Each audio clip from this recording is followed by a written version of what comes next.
Hello everyone, मैं किंजल तिवारी इस YouTube channel में आपका स्वागत करती हूँ।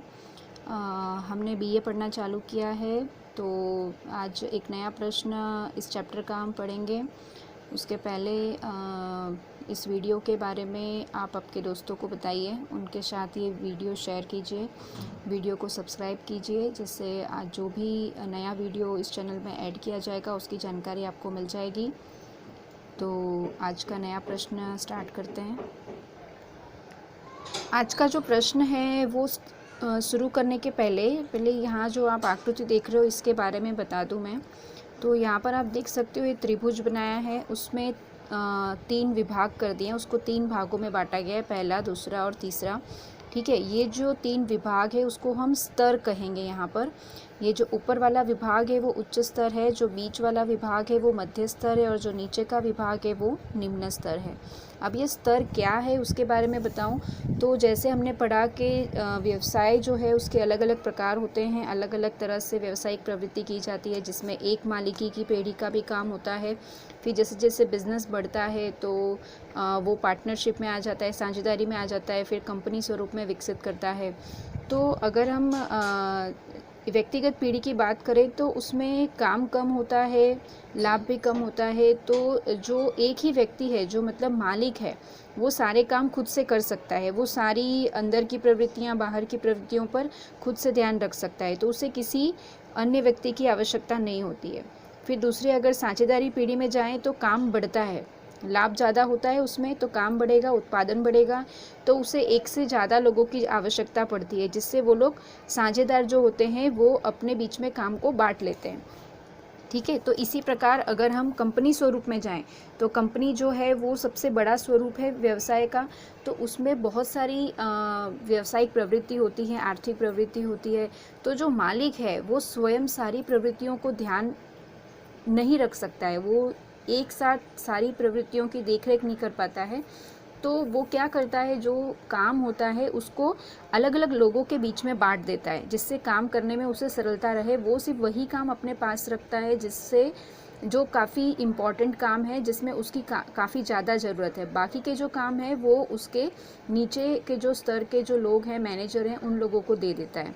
तो ये जो है ये उसी चीज़ से संबंधित है कि जो यहाँ पर उच्च स्तर की बात की है, मतलब यहाँ पर मालिक आ गए जो कंपनी को चला रहे हैं। ठीक है, तो उन लोगों ने क्या किया है, 3 स्तर बना दिए हैं। जो मुख्य कार्य है वो उन्होंने अपने पास रखे हैं।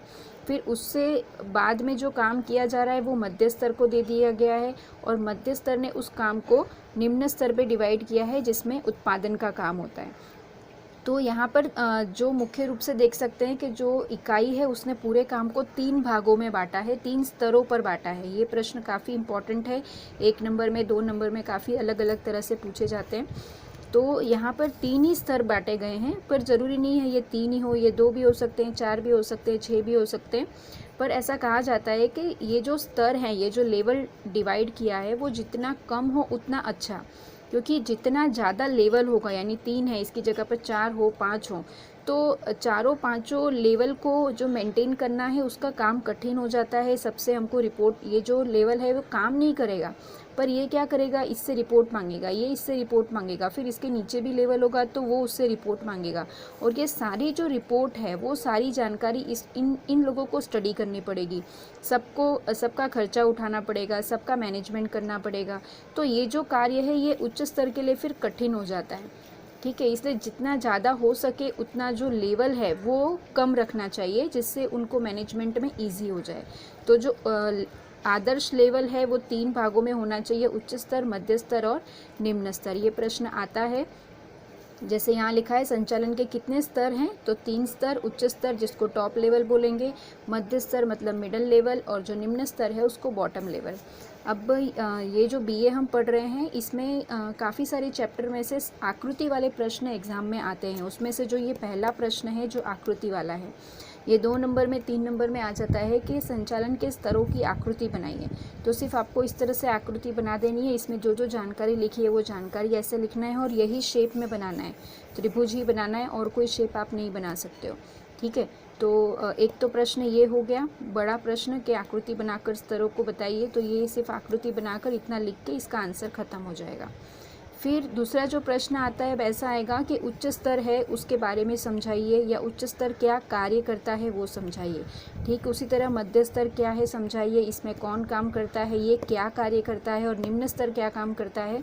तो जो आगे का प्रश्न है वो यही है कि उच्च स्तर क्या कार्य करता है, मध्य स्तर क्या कार्य करता है, और निम्न स्तर क्या कार्य करता है। ये भी 3 मार्क्स में, 2 मार्क्स में आता है, 1 मार्क्स में भी आता है। MCQ में भी पूछा जाएगा कि एक कोई कार्य दे दिया कि यह कार्य कौन करता है, वो आपको ये तीनों के नाम लिखे होंगे, उस तरह से आपको बताने होंगे। तो इस वीडियो में अभी हम उच्च स्तर के बारे में पढ़ रहे हैं। ठीक है, उच्च स्तर के बारे में टिप्पणी बोलो, उच्च स्तर के कार्य बोलो, उच्च स्तर में किसका समावेश होता है, वो सारी चीज़ें उसमें आ जाएंगी। फ़िलहाल ये जो आकृति वाला प्रश्न है ये इस तरह से, ये टेक्स्ट बुक में से ही मैंने आपको दिखाया है, तो ये याद रखना है। बढ़ते हैं उच्च स्तर के कार्य की तरफ। यहाँ पर लिखा है मैंने उच्च स्तर संचालन। तो पहले उच्च स्तर के बारे में 2-3 पॉइंट लिखे हैं।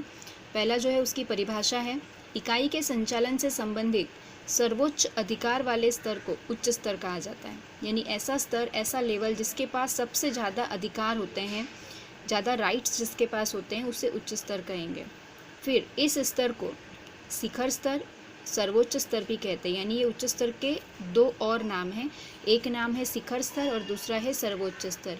यानी कई बार उच्च स्तर ना लिख के ऐसा भी पूछेंगे कि सर्वोच्च स्तर के बारे में समझाइए, तो हमें इसका दूसरा नाम भी पता होना चाहिए। फिर जो है इस स्तर में कौन कौन काम करता है, तो पहला है संचालक मंडल, दूसरा है मैनेजिंग डायरेक्टर, तीसरा है जनरल मैनेजर, और जो चौथा है वो है मुख्य प्रबंधकीय अधिकारी का समावेश होता है। ये जो प्रश्न है ये आता है कि उच्च स्तर पर कौन कार्य करता है, तो ये 4 लोगों का आप नाम लिख सकते हो। संचालक मंडल है, मैनेजिंग डायरेक्टर है, जनरल मैनेजर है, और चौथा है मुख्य प्रबंधकीय अधिकारी। ये चारों लोग उच्च स्तर पर कार्य करते हैं, और इस स्तर का दूसरा नाम शिखर स्तर और सर्वोच्च स्तर है, और जो पहला पॉइंट है वो उसकी परिभाषा है।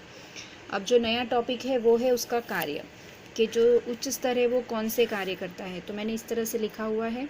अब जो ये कार्य है ये 3 नंबर में पूछा जाए तो 6 पॉइंट लिखना है, 2 नंबर में पूछा जाए तो 4 पॉइंट लिखना है, या कई बार ऐसा दे के क्वेश्चन में दिया होता है कि उच्च स्तर के 2 कार्य लिखिए, उच्च स्तर के 3 कार्य लिखे, तो उस हिसाब से आपको उसका उत्तर लिखना होगा। तो जो पहला कार्य है उच्च स्तर का वो ये है कि मुख्य और गौण उद्देश्य निश्चित करना। मुख्य और गौण उद्देश्य, जैसे मैंने कहा था, एक उद्देश्य का टॉपिक पढ़ाया था, तब कहा था कि उद्देश्य 2 प्रकार के होते हैं, एक प्राथमिक और एक गौण। तो ये दोनों उद्देश्य जो निश्चित करने का काम है वो उच्च स्तर करेगा। दूसरा, रिपोर्ट का अध्ययन करके सूचना देना। तो जो निम्न स्तर पर जो काम करते हैं वो लोग जो काम करते हैं उसकी रिपोर्ट तैयार करते हैं, और वो रिपोर्ट उच्च स्तर के पास आती है, तो उसको पढ़ना और उसमें कोई सुधार हो, कोई सूचना हो तो वो उनको देना।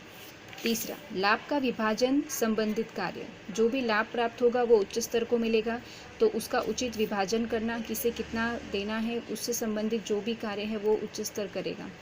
चौथा है जटिल समस्याओं का समाधान करना, ऐसी समस्याएं जो बाकी के स्तर नहीं हल कर पा रहे हैं, उन समस्याओं का समाधान उच्च स्तर करता है। फिर है विविध वर्गों के हितों की रक्षा करना। विविध वर्ग यहाँ पर मतलब जो मध्य स्तर पे जो अधिकारी काम कर रहे हैं और जो निम्न स्तर पर जो श्रमिक काम कर रहे हैं, उन लोगों के हितों की रक्षा करना, उनके साथ कोई गलत ना हो इस तरह से उनके अधिकारों को सुरक्षा देना। कानूनी व्यवस्थाओं का पालन करना, कानून के हिसाब से जो भी लाइसेंस लेना है, जो भी काम करने की पद्धति है, वो सभी पद्धतियों का पालन करना। फिर विभागों के अंदाजपत्र को स्वीकृत करना। अंदाजपत्र मतलब बजट। तो जो अलग अलग विभाग हैं उसमें जो अधिकारी हैं वो अपने अपने विभाग का अंदाजपत्र तैयार करेंगे, और वो लोग अंदाजपत्र बनाकर उच्च स्तर को देंगे। तो उन विभागों के अंदाजपत्र को समझकर, पढ़कर स्वीकृति देना। फिर दीर्घकालीन आयोजन करके व्यूहात्मक निर्णय लेना। लंबे समय का आयोजन जो होता है वो उच्च स्तर करता है, और उसके हिसाब से निर्णय लेना। फिर ये सबसे इम्पॉर्टेंट कार्य है जो 1 मार्क्स में MCQ में पूछा जाता है, इकाई के ट्रस्टी के रूप में कार्य करना। क्वेश्चन ऐसा आता है कि इकाई के ट्रस्टी के रूप में कौन सा स्तर काम करता है, तो उच्च स्तर। फिर है CEO की नियुक्ति करना। ये जो CEO है वो है चीफ एग्जीक्यूटिव ऑफिसर, इसका मतलब मुख्य प्रबंधकीय अधिकारी की जो नियुक्ति है वो उच्च स्तर करता है। फिर जो अंतिम कार्य है वो है अलग अलग योजनाओं का निर्माण करना। जो भी योजनाएं हमारे व्यवसाय के लिए आवश्यक हैं जो भी स्कीम्स बनानी है वो सारी जो काम है वो उच्च स्तर करेगा। इस प्रकार ये सारे कार्यों की लिस्ट यहाँ पर दी है और इस तरह से ये उच्च स्तर जो था उसकी टिप्पणी यहाँ पर ख़त्म होती है। आगे की वीडियो में मध्य स्तर के कार्य के बारे में हम समझेंगे। इस वीडियो के लिए इतना ही है। Thank you, bye bye.